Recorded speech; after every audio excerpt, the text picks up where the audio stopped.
So we have breaking news that Joe Manchin is going to be voting against Neera Tanden, who is Biden's OMB pick. It's a Senate-level appointment position, has to be confirmed by the Senate, and Manchin wants to block her. And look, Manchin isn't necessarily doing it for the right reasons, but he's doing the right thing in blocking Neera Tanden. I want to read you his statement, or at least a couple paragraphs. So the second paragraph here is, I have carefully reviewed Neera Tanden's public statements and tweets that were personally directed towards my colleagues on both sides of the aisle, from Senator Sanders to Senator McConnell and others.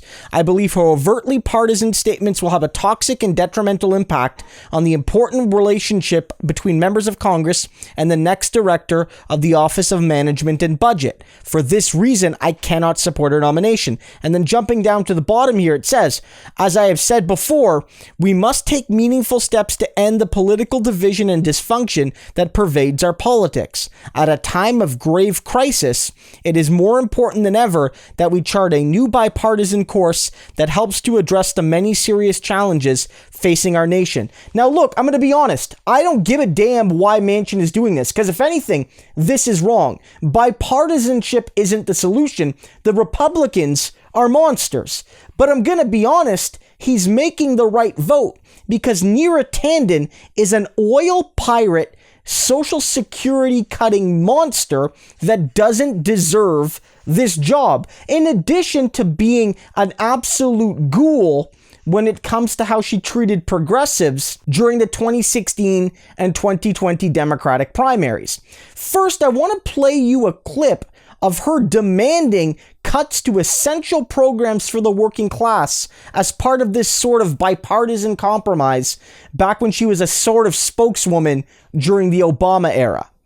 So I think the challenge is that we should have entitlements on the savings, on the entitlements, and the Center for American Progress has put forward ideas and proposals to reform the beneficiary structure of Social Security. Some of our progressive allies aren't as excited about that as we are, but we've put those ideas on the table. But we think that those are legitimate ideas that need to be put part of a proposal where everyone's at the table. We don't just ask middle class Americans to sacrifice. We ask all Americans, and especially, I think it's not unreasonable to ask the wealthiest Americans to pay simply what they were paying in the Bush years. That's not a progressive. That's not even a moderate. That's a McConnell Republican talking there.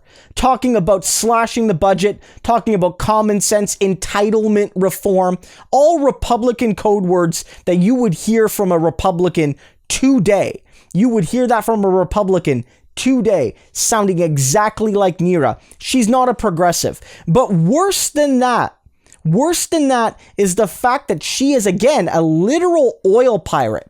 Back in 2011, she basically said to a colleague, Faiz Shakir, we should invade Libya, steal their oil, kill their population, steal their oil, because the alternative are social cuts here at home. She didn't even entertain tax increases on the rich, but oil piracy, 100% legitimate. I want to read you this again.